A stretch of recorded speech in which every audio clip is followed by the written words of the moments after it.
There's no place to escape to. This is the last podcast. On the left. That's when the cannibalism started. What was that?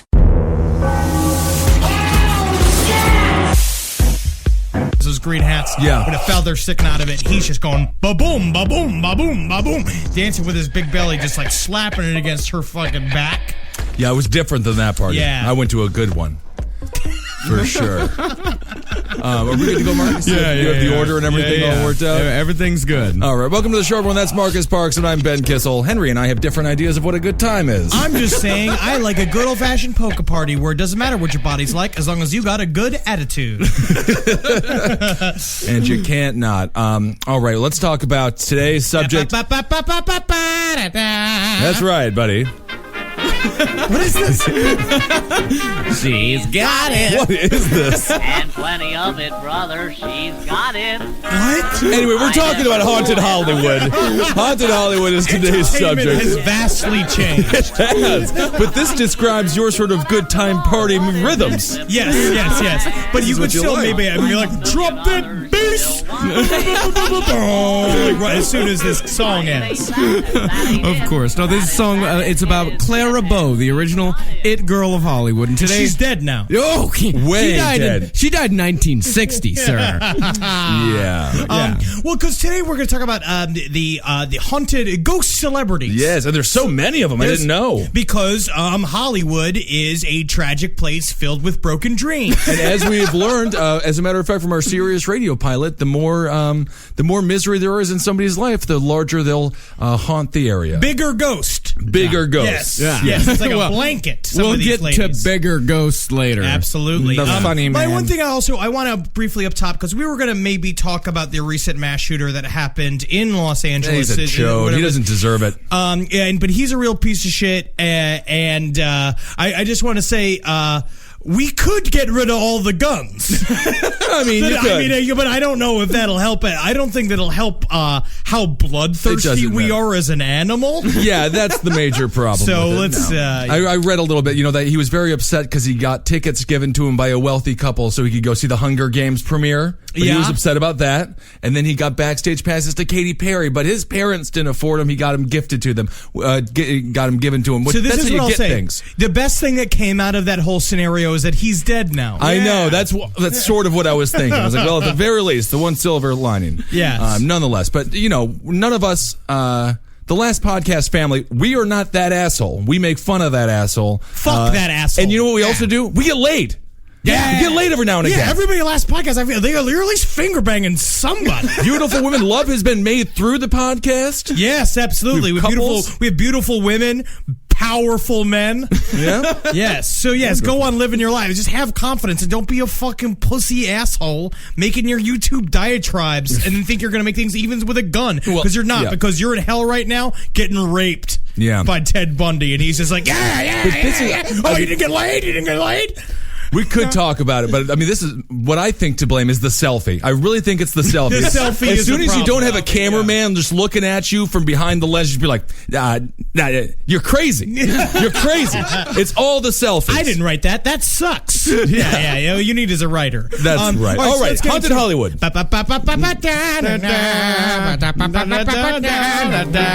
She's got it. Yeah, this does make you want to move, though. It seems like it's what she has is the syphilis. The ricket dance. Yeah.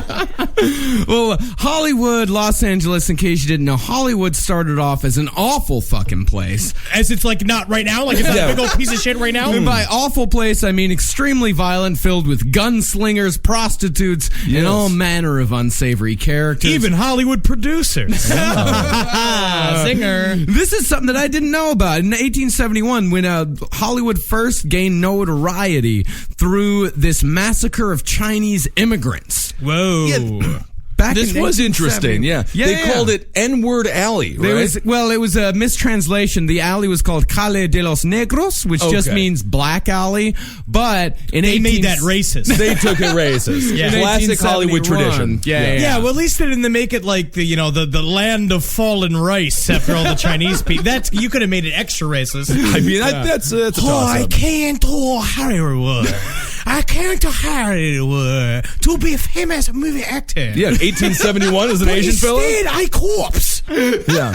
Children's cartoons were still racist against you. Do you know that? It's going to be hard. I should have stayed in China. Oh, but then I think, what's worse in China? Yeah. We believe that bunnies can talk, but Asians are still thieves. So that's where the fantasy world we are living in right now. So this was a narrow street full of saloons, gambling parlors, and dance halls. It was said that there were 3 to 4 men killed every weekend Wild. in this alley. And in 1871, there was a big crowd of white men. They went on a killing spree after a drunken Chinese immigrant started firing off his gun in the alley and accidentally hit a white man. People gotta change how they party. I know. I mean, if you're in a place with a lot of open fields, sure, shoot your gun off, all right? Right. You're now in Hollywood, baby. You need to holster that gun and celebrate by getting some tap shoes. I don't know how you celebrate in Los Angeles. I never had a good time there. But this is what they chose to do. I mean, that's what happens now. You know, much less violence for the most part. They put on the tap shoes and they changed their gunslinging ways. They left that up to the Texans. And we proudly took up that tradition. So within minutes, a bunch of really drunk white dudes just descended upon every Chinese person they could find. Eventually, 19 Chinese people were killed. A grand jury indicted 156 It's called men. Let's Go Whip Some Dumplings. That's what that Take it actually easy. is. Oh, my goodness. Not acceptable. I don't like it. Come on. What's wrong with you? Only 6 of the 156 men that were indicted went to jail, and after Good odds. a few days of cooling their heels and county, they were all let go. You could use murder back then. Yeah, you can't. Because what they did was they would show them a picture of a Chinese person, and until they didn't go like, I'm gonna kill him, as soon as they stopped doing that, they let him out of jail. So it's like what the Mormons do to cure being gay? yeah. Yeah, but instead of a penis, they just show you a picture of an Asian fella? Oh, I'll be getting them. Until you can finally say, like, I'm at peace with that man.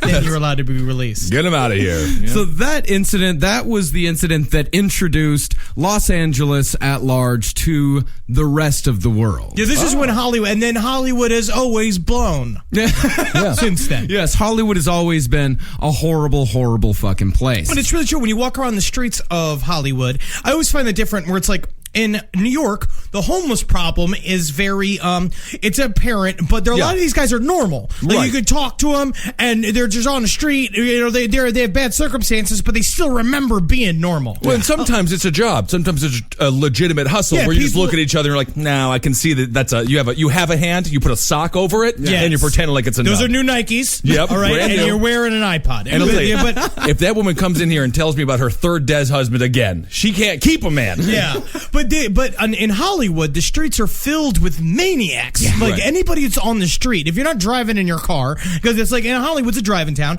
if you're forced to be on the street with these people, they are dangerous because these are people who went with very high ideals. And as far as I'm concerned, they all thought they were going to be on soap operas. Egotistical homeless? Yes. Oh. No, they're just nuts. They're broken, sad, ghost people that walk the streets. But don't they just tend to buy like big Superman costumes and Batman costumes and then go shatter the the worst dreams of of all. children? Yeah. I don't know. I'd argue that they were the lucky ones. They got to be superheroes. All right, so what happens? We've got 19 dead Asian people. Yeah, we got 19 days into it. That's just how Hollywood was introduced to the world. So it had a breeding ground for haunting. It started off badly. Yes. It's also, it's a place that shouldn't be there. It's a place that, like, it really shouldn't. It's a middle of the desert. Why not? They have to truck in water over 300 miles and dump it into a pool until eventually the sand becomes mud. It's just the Middle East of America. It is. Yeah. All right. So let's start off with some of the haunted places around Los Angeles. One of the most famous ones, a lot of haunted hotels in Hollywood. Well, I feel like that's like the place where, especially in the early days of Hollywood, that's where the down and out could stay for cheap. Yeah, there was a different time back then. It was cheaper to stay in a hotel than have a home, huh? Well, these hotels that are haunted, these are actually very nice hotels. Okay. Now they are. Yeah. Yes. Well, the first one is the Knickerbocker Hotel, which is now a senior living facility. What did you say? Knickerbocker. Okay, good. It's a controversial word, though. As in the New York Knickerbockers. Which means pants. pant. Yeah, it's a pant. It's an ugly pant as well. This place was it was originally an apartment building until 1925, became a fancy hotel. It's said that Mr. Rudolph Valentino haunts the bar. We'll hear a lot about Mr. Rudolph Valentino later. I don't trust his Latin looks. Let's make him a villain. I think he's a dreamboat, and I'd kill myself if he died. This is also the place where it's said that there's a Marilyn Monroe mirror. And that there's supposedly a mirror where you can see Marilyn Monroe. I wish I was every mirror. Yeah. Am I right, girls? That's right. And Ben, you were telling me the other day about a Marilyn Monroe conspiracy that you found. CIA out about. killed her. Yeah. She was about to expose the whole Kennedy she situation. was like blowing Kennedy, and he was like, "The codes are 4978." It's like, are these the nuclear codes? We've developed a bizarre sexual fetish here, Mr. Kennedy. You can't just give the codes in order to come. How else am I supposed to do it? I mean, the nuclear bomb and a man's balls are very attached to their ego, so I suppose that's true. But pretty much the CIA conspiracy is that the pill bottle cap was on. So there's some other stuff. We can get into it deeper. There's a couple of other things. Yeah. Well, apparently what they saw is the coroner saw that Marilyn Monroe, underneath her left boob, there was a tiny puncture wound. And it said that the CIA, they came in, they filled her up with some sort of chemical to kill her. And she was supposed to be very happy that day too. Yeah. Oh, so, okay. Rock solid. Yeah. She was having a good day. Well, she couldn't have killed herself. She just got back from playing an all-day skee ball tournament. She was having a good day. So. Well, at the Knickerbocker Hotel, D.W. Griffith also died in the lobby. D.W. Griffith, he was the man that did Birth of a Nation. Very famous director. Racist. Yeah. Well, he was. That's a very racist and movie. the Knickerbocker is also very famous for being the site of the annual Harry Houdini seance. As we know from past episodes, Harry Houdini was a very big I wouldn't say he was an anti-spiritualist, but he hated all of the, hoopla and the hullabaloo that surrounded the spiritualist movements of the 1800s. He was always out to debunk them. Well, that's what got him into it, though. He started as a huge believer. Yeah. And then he was just like, I want to see if it's true. And then he's like, it's all make-believe. Yeah, but his wife, Bess, attempted to contact him there for how many years? 10 years? 10 years. And they Harry! Come back! And he's just like, he's standing next to George Washington going like, shh, don't tell my wife I'm here. I can't listen to her screaming anymore. You're the founding father. Yes, I can't deal with your wife. And it's said that on the night of the last seance, that there was a huge thunderstorm that happened only over the Knickerbocker Hotel. I'm sorry, I farted. Oh, Harry! But the seance never actually worked. The Bess said that he was never actually in contact because they had a secret message. Yeah, I heard that. Harry Houdini basically said to her, he's like, if I can reach you beyond the grave, I'll say something like, Skeeters come. Really? Skeeters come. Bizarre thing. Skeeter was the name of their beloved cat. Oh, and he's constantly milking Harry. it, huh? Hello, Harry. Very good. Ejaculating the cat. So another Knickerbocker tragedy was Frances Farmer, who you may have heard of before. She was played by Jessica Lange in a 1982 film. Her all-too-brief career electrified Hollywood in the 30s and 40s. I feel like it was easy to electrify Hollywood back in the day. You just had to go like, well, I'll be wearing a hat, sir. And everyone says like, oh, that's a girl with quite a amount of moxie. Yeah, you know how easy it was? She electrified Hollywood with a movie called Too Many Parents. Yeah. She had too many parents. She woke up, she had 6 parents. And she had to systematically torture and kill the other 4 extra parents. They're all just the same, aren't they? Huh? Home Alone, no parents, and then of course Too Many Parents. I want to see the 3 parents. That's a fun movie. So by the time she was 27, her personal life started falling apart. She had a failed marriage, a string of disastrous relationships. She turned to alcohol, started taking amphetamines, possibly some bennies. Did you date this girl? No, I wasn't alive then, supposedly. In 43, she was in a movie called No Escape. Her drinking and erratic behavior started causing problems on the set. I need more makeup. I need more hot dogs. Yeah, that's true. No, Miss Farmer, please, we need you to film today. I won't film unless you bring me a turquoise elephant. It happens. So with the police, and she got into a fight. She was arrested at the Knickerbocker Hotel. When the police arrived, she was taken from her room half naked. In the morning, the court placed her under the care of a psychiatrist, said that she was manic depressive, and the following day she was sent to the Screen Actors Sanitarium in La Crescente. Well, apparently she's got the heebie-jeebies. She's also got the hullabaloos. I mean, but more like history repeating, this is exactly what happened to Amanda Bynes. Like, almost to a T. I mean, it gets a lot worse. I know. Every time we play medical technology wasn't quite I tell you what's wrong with her. Every time we try to play a brand new Charlie Day hit of the century for her, she doesn't tap her toes. So she was in an insane asylum for the next 7 years. Yeah. They gave her insulin treatments that caused her to go into shock. Random bullshit. She wasn't diabetic. No, she just was whatever fun. worked. They were just like throw a sugar packet at her. I don't know why. Maybe it'll do something. That would have been nice. So, of course, from the insulin treatment, she got intense brain damage. Couldn't concentrate, couldn't remember her lines. She thought, they made her diabetic. Yeah. They fucked her up pretty good. So she figures, I have to get out of here. She escapes from the insane asylum, gets recaptured a couple months later. Right, but she was still making movies well in the loony bin. No, I mean, she was wanting to make more movies. She was my saw's gonna rise again. You listen, the world's gonna know Frances Farmer. Yeah, you gotta eject her with disappear something. From set, and someone's being like, "Hey, isn't that a starlet up in that tree over there?" And she's like, "I'm a bird, and no one will tell me any different." She's a good actress. Good actress. They gave her electroshock treatments and ice baths upon her return. Which the ice bath was a pretty big treatment. Everybody, I do ice baths every summer. And it always calms me down. Yes, you're sweating profusely though. Only NFL athletes and Henry Zabrowski need ice baths because I run hot, but you don't run at all.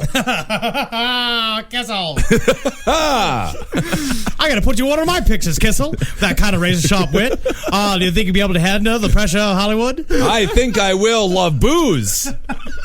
Oh, he's too big for film. We're gonna have to put him on stage next to a giraffe or something. Call him his horse. It's all too true. It's all true sad. It's too sad and too true. Take it easy, Henry. So she was released in May of 1945, but she was hospitalized again for 5 years. This time, the stay in the hospital was even worse. The criminals, patients, mentally retarded people. Yeah, those are the worst. They were all housed together. And they're Frances Farmer's beautiful, and they're like, pretty lady, and she's just like, these Oompa Loompas are touching and smearing my dress. The orderlies would come in, they'd throw the meals on the floor for everyone to fight over. Just exactly. You know what, man? If you want to eat, you should be willing to go get it. I just feel like we were, just one, high-profile director away from walking into that institution and putting on one of the greatest performances that Hollywood has ever seen. Frances Farmer in. Oh, there's a corn cob stuck in the corner, but it's all covered in dust. It's going to be a hit of the century, you'll see. It'll be huge. I'd go see that in a heartbeat. No, this director is not here to direct a film. He's coming into the sanitarium. He's crazy. Very good. So Frances, things get even worse for her on this next stay. She was subjected to electroshock treatments. They started whoring her out to soldiers at the local military base. What else are you going to do with your criminally insane? Yeah, well, rape them and abuse them. That's what the hospital orderlies did over and over again. And people complain about Obamacare. But what was her crime again? She was just acting up. Yeah, she was one of those hysterical ladies. She was pulling a Miley Cyrus. Yeah. Well, this is what we used to do back in the day. In the 40s, this is what we would have done to Miley Cyrus or Amanda Bynes. I mean, back in the day, you go to these loony bins, and nowadays you act up like Sean Young did trying to get Catwoman, and then you just get put in Ace Ventura. Yeah, Yeah, they put you in. It's different. No, it's like, yeah, and this time they would, like, you know, and this was just 50 years earlier from this time, they would have removed her uterus, put her in an orgasm machine, and then given her opium until she died in her sleep. It kind of sounds awesome. That is not a thing. I mean, all right. And in these days in 47, they just give you a lobotomy. Yeah. They lobotomized her. They freed her from the hospital. And get into that, by the way. I don't think people really understand how disgusting a lobotomy is. God, a lobotomy, it's a 3-part process. Because they stick that needle in your eye and they snap the little hoozy-doo that makes you all angry in the center of your brain. Yeah, the frontal cortex. What they do is they do 2 needles. The needles go inside the eye socket right on the corner near the bridge of your nose. Yep. They put a big needle in there, and it's literally a fucking hammer and chisel. Truly, that's it. Like they're Ding, ding, carving the ding, 10 Commandments. Yeah. No, and you hear the ding, ding, and you hear. And So that's this when is you my stop. question. My question is, can you not be a starlet anymore after that? I think that hurts. That's not good. Yeah, you can't be a starlet anymore. And they do that. Oh, no. She's been lobotomized. So she's a character actress. Excellent. She can play mothers and aunts. She's still around. Mothers and aunts. That's a bad time in 50s Hollywood. I've been demoted to mothers and aunts. And so they lobotomized her. It's tink in both eyes, and she dies at the age of 57, penniless, alone, and broken. All right. Another Hollywood skid mark. But now she is haunting the hotel. And she haunts the Knickerbocker Hotel. To this day, the original site where everything started to go down the tubes. Bring I'll me tell you, my hot dogs. I also Bring me like- my turquoise elephants. There was probably like a mirror, like ghost haunting war between her and Marilyn, and then there was like, Marilyn's gonna get it.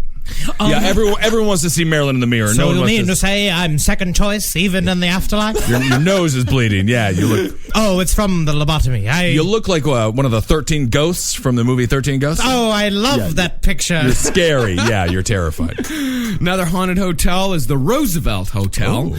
Staff, they frequently hear complaints about loud talking in nearby rooms. Rooms and corridors that proved to be empty upon investigation. Phones lifted from receivers, lights turned on in empty locked rooms. There was a maid that was inexplicitly pushed into a supply closet. And it turned out it was just Arnold Schwarzenegger. Oh, was that him doing that? Into the closet, into the closet, and I like how your butt is like a pile of beans and rice. Yeah, when Arnold dies, wherever he dies, that place is going to smell like coconut oil forever. There was a typewriter that began typing in the middle of the night in an empty locked office. There's a man in a white suit who was seen by 3 different people on 2 different days who walked through a door and vanished. There were extra bedspreads that were hung on a rod in the basement that began moving on their own. There was a little girl that was seen playing in the lobby and then vanished before the eyes of a startled staff member. Ooh, very cool stuff. Hollywood. But I will say, when I was staying in Glendale, there would be many times. Now, it may have been the amount of weed I was smoking while I was there. But I will say, in Los Angeles, more times than not, I do feel like someone's looking at me. Yeah. I do feel that feeling. Like where I was in Glendale, there was very, very similar to David Lynch. There was like this long, weird hallway outside next to this hedge. And every time I went outside, like I felt like I was being stared at. And then it also turned out there were many Armenian family people that would just kind of sleep on their balconies. So they were staring at you. Well, it could have been that. That's my favorite kind of vibe, though. Slightly haunted. I feel like that's the most fun. And LA's got that vibe. Definitely. Another haunted place, the infamous Mann's Chinese Theater. Oh, yeah. Yeah. But you were there, Henry. I've been there. Yeah, you've been there. Oh, yeah, and you got all the Spider-Man out front, you got Elmo out front, and every one of them's willing to pickpocket you if they just had extra digits on their gloves. Yeah. That's a problem. It's all mitten gloves, and it's hard to pickpocket when you have mitten gloves. Yeah. So in 1982, an actor named Victor Killian, who, by the way, is best known as the Fernwood Flasher on Mary Hartman. Mary Hartman. Never heard of it. Where did you get this? Did you get this book from like a 1992, like Stories of the Stars? The Fernwood Flasher. I got a lot of this stuff from prairieghost.com, which has a lot of really great like ghost stuff. That's great. On it. I love prairieghost.com because it's all, the entire website was written like half paranormal, half blind items. That's great. So it's like, you'll never guess which star was seen canoodling along the avenue the other night with an eye coming out of It was Elizabeth Taylor. It was goddamn Elizabeth Taylor. So the authorities believe that this man, Victor Killian, and a stranger that he had struck a conversation with at the bar, Never do that. Never. If Jeffrey Dahmer taught us anything, never do that. I mean, he's the Fernwood Flasher from, what was the name of the Mary show? Hartman. Mary Hartman. Tell me, are you Victor Killian as the Fernwood Flasher from Mary Hartman? Mary Hartman? Yes. Yes, I am. Are you a fan of mine? No, it's on your name tag right there. Ah, yes, I forgot I wear this name that actor team name tag everywhere so I get free drinks. Why, yes, I am a part of Mary Hartman. I'm a close friend of Joan Darling and Jim Drake. Not Jim Drake. His character didn't have a name. You can't be Hollywood lore if your character doesn't have a name. Most well known as Policeman Number 4 in The Policeman's Ball Murder Spree. Oh, wow. Oh, yes, starring Luis Lasser, Greg Belavi, Dottie Goodman, and Mary Kay Place. And also all of them are secret Jews. And featuring Graham Jarvis as Charlie Baby Boy Haggers. Oh, baby boy. Yes, he's 52 years old, but he is born and stays looking like an infant. Well, if any of our listeners have seen any of these movies, please write on the page and let us know how they are. This is a TV show, actually. Oh, this is a TV It was a show. soap opera parody that ran from 76 to 77. And by the way, so it got a big long run. Yeah, it was a whole season arc with the Fernwood Flasher, who could find him and whatnot. It's got how Martin Mull was in it. So there's a couple of people in it. And by the way, Victor Killian, he was revealed to be the Fernwood Flasher, but his actual character's name was Grandpa Raymond Larkin. Grandpa was the Flasher. So he was murdered? He was brutally murdered, beaten to death in his apartment. That's why you don't lead with your credits. Theater. That's why you don't do that in conversation in Hollywood. So his apartment, it was only a block away. His killer was never caught, and lore has it that the ghost of Victor Killian can be seen walking the route from Man's Chinese Asking Theater. people for money for his autograph. Is he flashing? Stuff like that? No. Do ghosts flash? No. Not that I know of. Well, I mean, we got a little something close later on. Mm-hmm. That's a little close to flashing. Yeah, we got something going on there. Next haunted place that we have, the infamous Hollywood sign. I love this one. Because Hollywood used to be called Hollywoodland. Yeah. And then an earthquake destroyed the original sign. Is that right? Interesting fact. Did not know that. Yep, it fucked up the land, and it started to fall into disrepair. It's an ugly sign when you see it in real life. Yeah, it is. In the It's 70s, cool. they brought it back. It's a little bit cool. It's cool. It's cool to see. Well, the Hollywood sign got its first taste of death on a dark night in September 1932. It was on this night that Lillian Millicent Peg Entwistle. That's a big old name there, huh? Not a Hollywood name. Millicent? No, Millicent sounds bad. I don't understand. My name's Lillian Millicent Entwistle, but you can call me Peg. I'm here to be an actress. As you can tell from my knobbly knees and my blonde short bob. Well, she climbed the slopes of Mount Lee with the glowing sign as her final destination. When she arrived, she scaled the heights of the giant letter H and jumped. I'll see you in the afterlife, Hollywood. Yep. Her body plunged down the side of the hill and broke on the ground below. Man, it's tough to feel bad for a Peg. You know, it's just different. I feel bad. How's for Peg Pegs. doing? Yeah, she jumped off the Hollywood side. She's big. I just feel like anytime you ask how Peg's doing, she's like, well, she's almost done with the sausages. Yeah. She was a failed actress, just couldn't catch a break. She was the type of girl that kept getting bit part after bit part. But she was working. She was working. If she knew how lucky she was in these days, she would have been. Now people are begging for bit part. That's right. Bit part. Can't get enough bit parts. I'm telling you, just one movie after another just kept falling through. She couldn't take it anymore. On that night, she told her Uncle Harold that she was going for a walk. Peg scratched her way up to the slope to the Hollywood sign, folded her coat neatly, put it down with her purse, and the next day, a woman hiker in Griffith Park discovered the purse. I think that's technically Hollywood slang for prostitute. Yeah, a woman hiker? Yeah. The woman hiker opened the purse, discovered a suicide note inside. Can I read it? Said, of course. I am afraid I am a coward. I am sorry for everything. Does she sound like Lyndon Johnson? If I had done this long time ago, it would have saved a lot of pain. P.E. P.E. Yes. This is back in the days when everyone signed off on a letter with their initials. H. Longerman. Yeah, very romantic. I don't like it. Yeah, because it would have been it was longer than her letter if she wrote like signed Lillian Millicent Peg and Twisted. Peg? I don't like a romantic suicide. I feel like it's overrated, you know? Folding up the jacket, all that stuff. Go out like a blaze of glory, you know? Well, I honestly I don't know. We did have a guy go out in a blaze of glory on Saturday. No, that wasn't a suicide. That was a murder suicide. It was a spree killing suicide, for Christ's sake. When you say blaze of glory, to me that means grabbing the controls away from an airline pilot and being like, everybody's coming with me, fuckers. What I mean by blaze of glory is wait until you're 73 and cancer gets you. You know? We're already all dead. Suicide is needless. No, I'm going to say let's go Mets and jump in front of a train. There you go. Then it slows up the train. That's a big inconvenience. So the hiker, she put the note back into the purse, and in the early morning hours, took the purse over to the Hollywood police station and just kind of threw all of it on the She didn't care on at the all steps. about Didn't this. care. And 2 days later, authorities found the body of Peg Entwistle. And here's the ultimate irony. 2 days later, Uncle Harold was sifting through the afternoon mail, and he discovered a letter that had been mailed to Peg the day before she jumped to her death. The letter was from the Beverly Hills Playhouse, and it had been written to offer Peg the lead role in their next production. But the problem is that the name of that play was supposed to be The Fattest, Ugliest Pirate Woman. Yeah, but she was still going to be the lead. Check your mail. Check your mail before you kill yourself.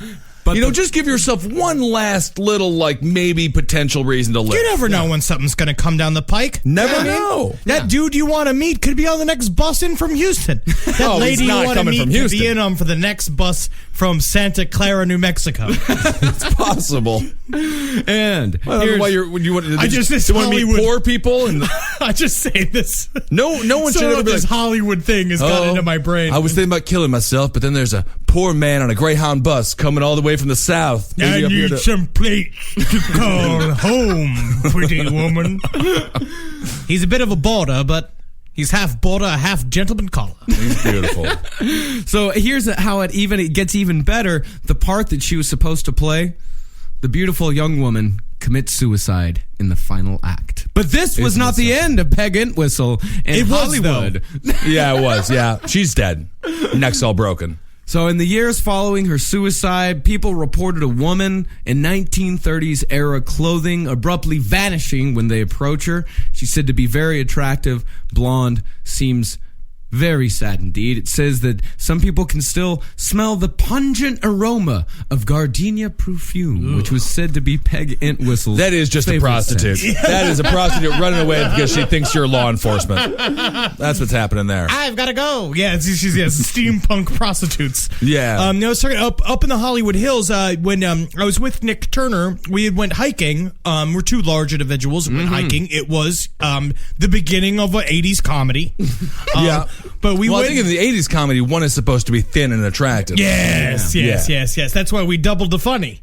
Oh, I see. Have no skinnies. And so we went off to the side to smoke some weed off the side of the trail. And as we were coming over, Nick jumped over a bush, didn't clear it, and he sprained his ankle. So the forest ranger had to come get us and put him in the back of a pickup. And we drove the pickup down to the side of Griffith Park, right? So you two fat asses went for a little ride. Yes. Went for a walk. In the back of a ranger's pickup truck.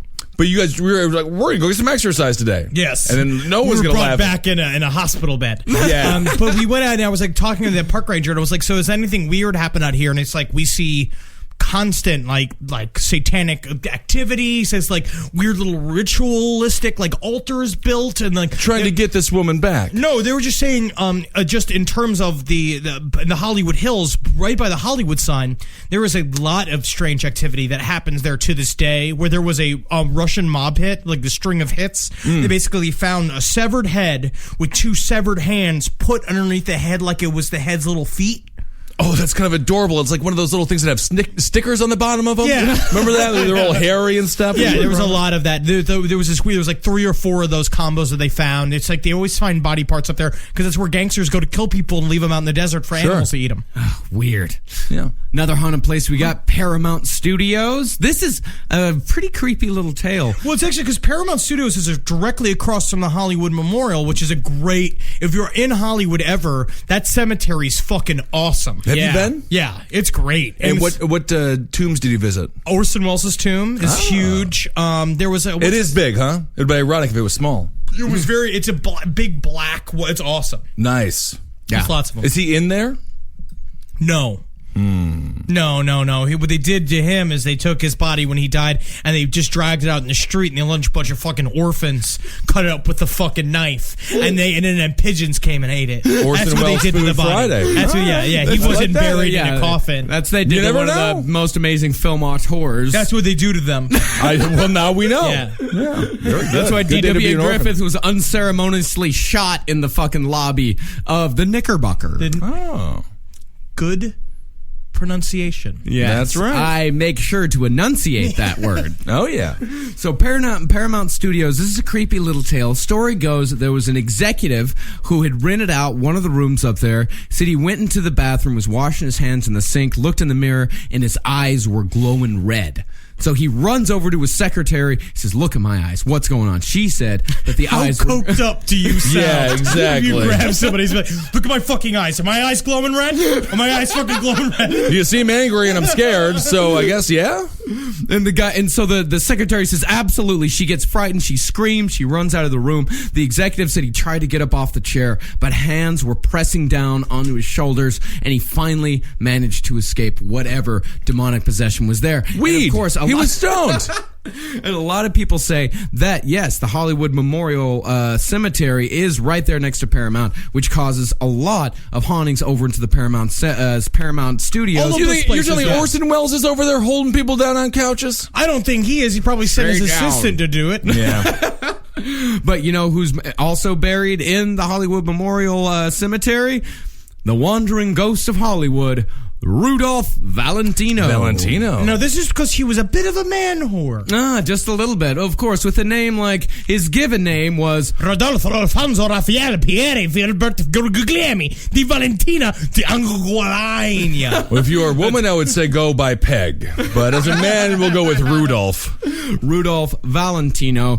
In just 7 years, until his untimely death in 1931, he appeared in 14 major films. This is good. This is a good amount of work. 2 a year. Yeah. He was a heartthrob. Many of his early roles were minor parts, mainly cast, as Henry said earlier, the villain, thanks to his Latino looks. But this is, again, going, we have Dexter out there right now. Ladies love a good villainous character. What? They do. Oh, I thought you were going to say something about Latin. I was like, I don't think he's Latin. No, Dexter is not, but he's evil. Technically, I mean, he kills people. May as well be Latin. Take it easy. What's wrong with you tonight? But despite Rudolph Valentino's adoration by the female public, got more than a share of abuse from newspapers and magazine columnists at the time. Some of them hinted that the quote-unquote sensitive actor was a homosexual. I mean, he dressed himself up like a Layla Wenward or whatever. Like you want to make up an actress's name. Yeah, like a real Layla Wenward. He did prefer to wear heavy perfumes, mink coats, and other oddities. Well, it just sounds like he wants to relax. I mean, Mike Tyson wears similar clothes. Yeah, I wear dresses. Yeah, he challenged one man to a fight. One did. newspaper columnist said, I'm going to challenge you to a fight, mister. Come over here from Boston and say that to my face over here in Hollywood. I'll give you a taste of old Valentino. In the meantime, it's my left hand. I call my left hand Valentino. And I call my first hand spaghetti. You want some Valentino or some spaghetti? The spaghetti, right. Look out for it. And his virility was further questioned when it became known that both of the women that he married were lesbians. Ooh. Which, by the way, that's a masculine thing to do. Marry lesbians? Get the lesbian. Well, it is said that his marriages were never consummated. Oh, they're just not talking. But what I love, this is also the time in Hollywood where it's like when you read about that, it's so strange because everyone was living like secret lives. Yeah, but it was also a closeted. place. It was a place where because everyone was leading a secret life, it was like okay, you could go and you could live in secret. There was respect for privacy. Yes, it was a different time. Well, it was also because back in these days, these guys were contract players for studios. Yeah. So they were employees of studios. It's like now where you're essentially an actor as a freelancer who signed on. Where it's like this time it's like you're an employee. So if you're hurting the bottom line. If you fuck things up, you fuck things up for the company. Yeah. So the company is going to do anything it takes to like hide anything that would affect your fucking box office numbers. But I like this Valentino guy just living life by his own rules. No, he's having a letting great it time. go. He's as masculine as a Liberace. I'll tell you one thing. Kevin Spacey would have liked to live back then. Now everyone's like, come out, Kevin, come out. But back in the day, they're just like, stay in. He's like, I love it here. Well, if you're a more quiet person and you like an isolated life and you happen to be gay, but you don't want to be like the spokesperson for an entire group of individuals, coming out's a huge pain in the ass. Yeah, and they had Bryan Singer parties every weekend, and it was fine. Yeah. Well, Valentino, he was in fact a tough guy. He said on his deathbed, he actually died of appendicitis. He died of the old the cancer there that took what's the lead singer of Queen? Freddie They didn't Mercury. have AIDS No, back there was then. no AIDS back then. Well, they might have. This is back when condoms were made out of aluminum foil. Oh, I see. He was fighting on his deathbed, and he was stoically fighting the intense pain, and he said, "And now, do I act like a pink powder puff?" No, Mr. Valentino. No. Please, though, if you could stop playing the flute for a second, we can give you your medication. That'd be great. And at the news of Valentino's death, 2 women attempted suicide in front of the hospital. In London, a girl took poison before his inscribed photograph. Unbelievable. An elevator boy at the Ritz in Paris was discovered dead on his bed, which was covered in photos of Valentino. I mean, this really was the golden age of Hollywood. Nowadays, if Bieber dies, there's just going to be a bunch of chicks making YouTube videos and crying. There's going to be a Leave Britney Alone type situation. There'll be a couple of like Bieber suicides. You think a Bieberaholic will go? People still commit suicide for their movie stars. Well, Rudolph Valentino, he was the very first big celebrity death. And the whites at the time must have hated the fact he was Latin, huh? Well, no. As soon Well, as he was you become- Italian. Yeah, he was Italian. He just looked Latin. Oh, I see. But of course, the whites didn't have too high of an opinion of the Italians either. Yeah. Well, it's because they're shifty. They're shifty, and all they try to give us is carbs. Yeah, that Atkins diet, very anti-Italian. So, Rudolph Valentino, it's said that his misfortune comes from, and I love these things, a haunted object. Yes, because this is the thing, because he bought this ring. A cursed ring. A cursed ring, which the guy basically said, hey, don't buy this ring. Apparently it's cursed. And he's just like, I am Valentino. Wow, no curse can affect. I'm Valentino. Definitely. Yeah. So he wore the ring in his next film, The Young Raja, which turned out to be a huge flop. He was starting to get his career started at this point, but the movie was so bad they kept it off the screen for 2 years. He decides he's going to put the ring away until and then he went to New York. He filmed Son of the Sheik. Another Arabic film. Yes. But he decided after Son of the Sheik, after the movie went big, after it was a hit, he decided, I'm going to put on the ring. I really love this ring. So Son of a Sheik did well. Son of the Sheik was a huge But then hit. the Raja one didn't do well. The Young Raja did not do well. Son of the Sheik that also starred Pauly Shore, right? Oh, I loved it. Yes. Yeah. So while wearing the ring, he suffered from acute appendicitis, and within 2 weeks, he was dead. A short time later, a woman named Paula Negri was asked to choose a memento from among Valentino's things, and not knowing the strange tales behind I it. want the silver ring because I deserve it. That's mine. Almost immediately, her health failed, and an unknown ailment almost ended her career. A year later, while still recuperating from the odd sickness, she met a man named Russ Columbo, who she said was I like Russ Columbo. Immediately my best friend. My dick fell off. Oh, well, you're a strange one, but I stuck it in some ice and it got brown and it fell off. well, when I saw your OkCupid profile, I thought you were going to be different. Yeah, you know what? Mine too. It really comes off as something pretty spectacular. Yeah, and then Russ you meet Columbo. me, Yeah. and then it's all bad. You know, So how was the date with Russ? rough. Did not go great. Well, it was said that Russ was a double for Rudy Valentino, as his friends called him. Oh. And so Paula Negri gave him the ring, said, from one Valentino to another.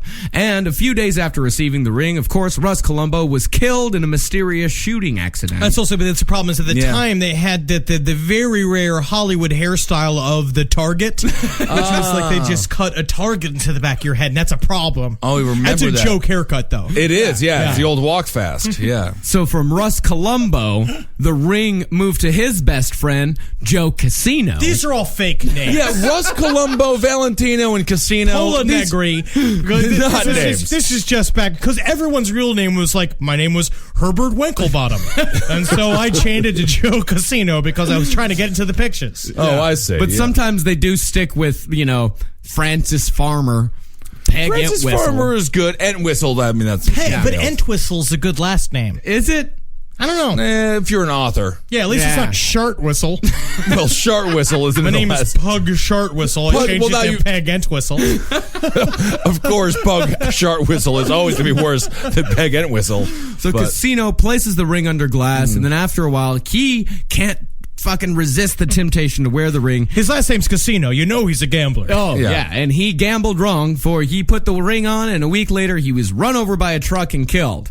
Then, I mean, this is like Lord of the Rings here. I mean, this Well, it's is also hard with these. At that time, trucks only traveled at like 15 miles per hour. yeah, I really feel like we're scapegoating the ring here for just a dangerous society. yeah. Everyone just seems to be getting shot, ran over. I don't think it's the ring's fault. Well, after Joe Casino, the ring went over to his brother, Del Casino. And Del, he Of didn't the have... casino in Spanish. Yes, and he didn't have any problems with it, but a burglar who broke in and stole the ring, that burglar was shot and killed by the police. Because he was a burglar. Yes. Oh, yes. right. But he also had a bad luck ring. And I love this. The other dude, because it was this huge ring, and then the leader of the bank robber at his trial, Han stated, his name was Alfred Hahn. He said, if I'd known that what was in that bank vault, apart from the money, I'd have picked myself another bank. Oh, yeah, definitely. So the ring was absolutely cursed, and to this day, it disappeared in the 1960s, and we have no idea where it went. Magic I bet Johnson it's got like- it. That's what I think happened. He used that ring to curse AIDS out of his body. So Valentino was kind of like the what's his name of his day. He was like the I'm not Al Pacino, but the other Spanish. De Niro? Antonio Banderas.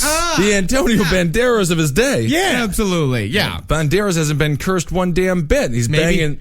Yeah, maybe he's got the ring under glass somewhere. Yeah, maybe. No, I do like the And of course, Valentino, to wrap up on him a little bit, he has been seen in many places around Hollywood. The Falcon's Lair was what he called his home. Oh. So he was seen there. He's got an affinity Now, for why horses. did they think he was gay? I don't know. The Falcon's Lair. He's just like, I just like it because the falcon goes, Valentino, you're trying to charm these women. And I'm sure they loved it. Yeah, and they absolutely. obviously did. Another old-timey ghost star, Lon Chaney. Yeah. All right, Mr. Chaney. Lon Chaney from, he was the Wolfman, and of course he was also the Phantom of the Opera, and Stage 28 on the Universal lot was built specifically for Phantom of the Opera, and it's said that on Stage 28 you can see a man with a black cape running on the catwalk. Ooh, is it the Fernwood Flasher?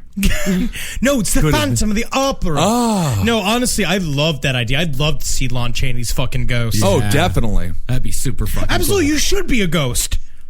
That's Yeah. awesome that he's a fucking ghost. Absolutely. Yeah, Indeed. if anyone should be a ghost, it should be Lon Chaney. Yeah, because I would love to just pop up and be like, it's me, Lon Chaney, goodbye. And they're like, like trying to eat a bunch of fucking pepperoni pizza in the lunchroom. Yeah.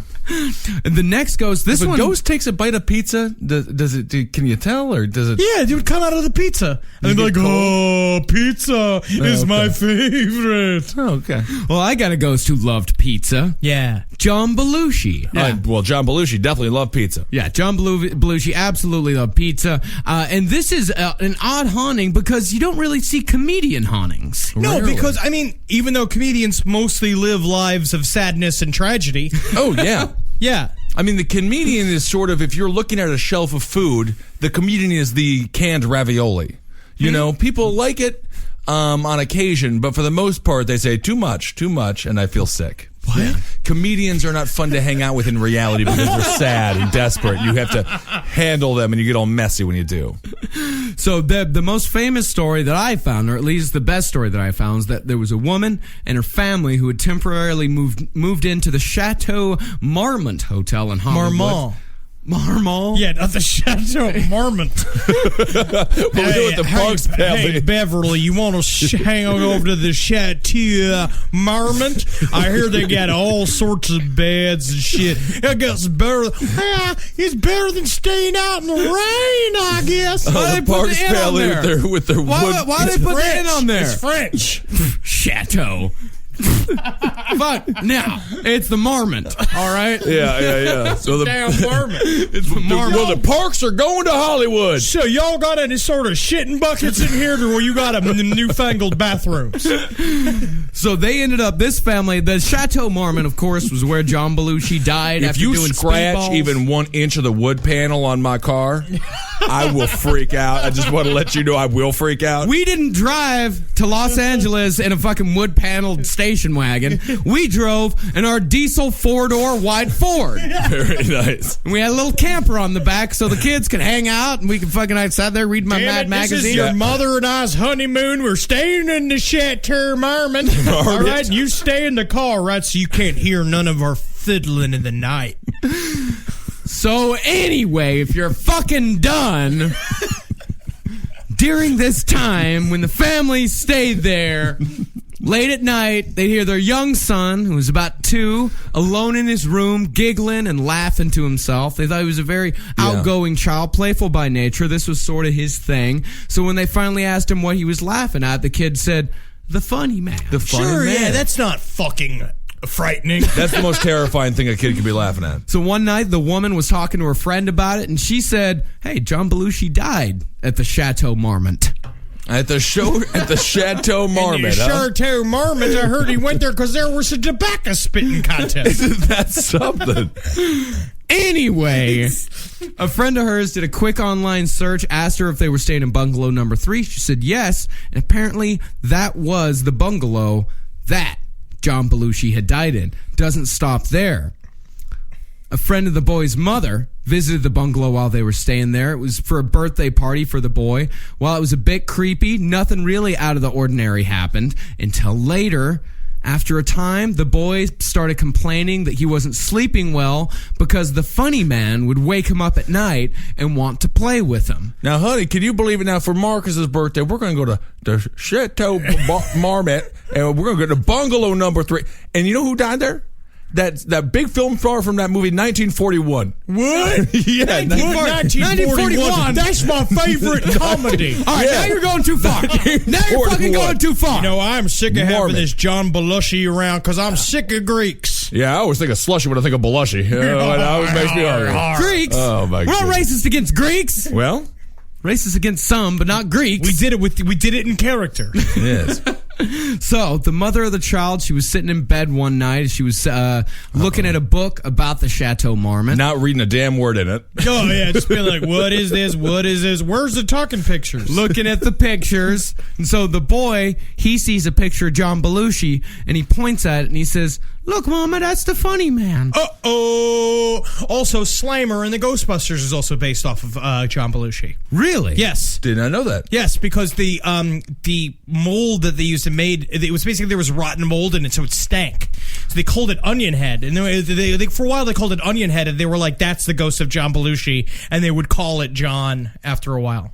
So he died, and in memorial, there was a piece of mold that smelled like onion? Yes, And that's Well, what they... Dan Aykroyd's hey, weird. Just take And we can tell Dan Aykroyd is weird. Yeah. All right, let's move on to Mr. Aykroyd then. Yeah, we can move on to Mr. Aykroyd. He says that his home is haunted by the ghost of Mama Cass. Because he owns the house that she used to own that house, right? Yeah, Mama Cass, of the Mamas and the Papas.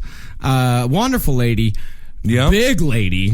Massive woman. Aykroyd said the ghost even crawled into bed with him. He said, I rolled over and just nuzzled up to whatever it was and went back to sleep. The ghost also turns on the Stairmaster. As a joke, I guess. I think this is a joke, yeah. And moves jewelry across the dresser. He said, I'm sure it's Mama Cass, because you get the feeling it's a big ghost. It's a big old ghost. Sizeism is still going on in the afterlife. It's not right. Mama Cass was a hot chick, though. Hot piece of ass. And really got that moo-moo. She was wearing that moo-moo. She made it popular. Yeah. Yeah, because at the time, it's just hard to find pants.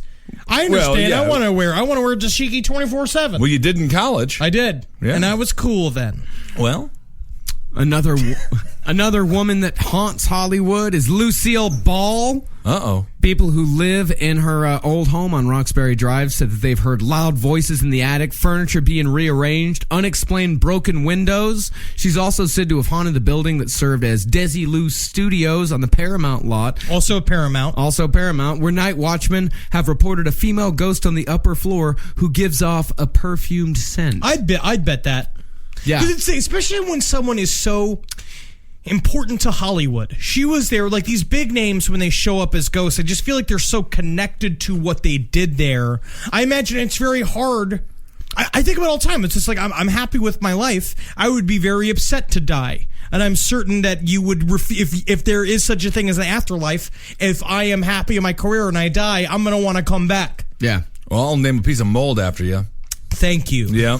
It's the old stinking stump. I rub my fucking wet butt on this stump. I call it, that's where Henry's ghost is. I don't know if it is. I just call it that. Yeah, yeah. And we're going to end not in Hollywood, California, but in Hollywood, Florida. Ooh, Wow. yeah. With the ghost of Miss Anna Nicole Smith. I will say this Anna is Nicole sad. Smith was my thing growing up. Yeah. I love She made Anna me a Nicole man, Smith. yeah. Oh, totally. Of course, she was Skyscraper, is that the movie? What was the movie she did? I don't know. she did I was so just many. lucky enough to get a copy of the Playboy she was in when she was in the bathtub with the all black background.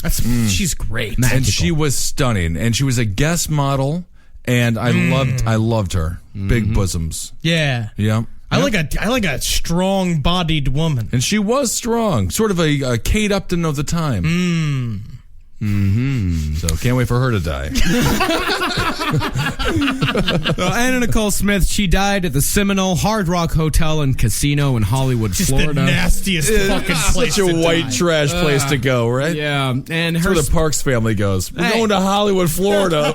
Now we're going to go where all the stars are hanging out, Marcus. Are you wearing shorts? Are you wearing your best shorts? I want to see my knobbly knees. We've never been to Florida. So Anna Nicole's spirit is said to have wandered the halls of the Seminole Hard Rock Hotel, and some believe her ghost might be confused because after her death, the hotel renovated the suite where she died and renumbered all the rooms on the floor. Very also, rude. she was not very bright in life. She was on drugs. Yes. To be fair to her, I think she could have been smart, but she was on so many drugs. So many stupid, those downers are terrible for your brain. For Anna Nicole Smith, if you want to see something truly horrifying, go look for a home video that she made. Oh, it's horrifying. right We should before put she that up died. on the Facebook page. Yeah, we'll put that up on the Yeah. Facebook page. We almost showed it at a live show, but we decided not to because it was so disturbing. Yeah, it's really weird. Yeah. She's getting makeup done by her daughter on her, and Yeah. She's on a lot of pills. a lot of them, really. Yeah. Yeah. If pills could I talk. think that's the most unattractive drug. Pills? Yeah, because Yeah. what it does to you, you just start going like, you're the princess, and I'm the queen, and you just say that to whoever. Yeah. Yeah, she thought that she had a baby that was just a doll. Cool. No, that's cool. No, that'll not sad happen. at all. Not sad at all. Not sad at all. All Well, right. so that's how we took a trip down Ghost Lane Yeah, kind of exciting on stuff. Hollywood Avenue. Does that make sense? Yes, Yeah, I think so. Why not? Hollywood. That's right. Don't be an actor or an actress. That is my advice to you. Well, don't kill yourself until you know you didn't get the role, all right? The roast of Marcus Parks is coming up here on June 1st, right here at the Creek in the Cave at 8 p.m. That's this next Sunday. It's going to be a wonderful time. Henry will be there. I'll be there. And, of course, Marcus, you better be there. I'll be there. We'll be there. I'll be lifting weights all week to get all pumped up for it. That's good. All right. Well, magustalations. Hail Satan. Halgeen. Hail yourself. Bobby! And we'll talk to you guys soon. Go fart in a bucket and smell it. Don't!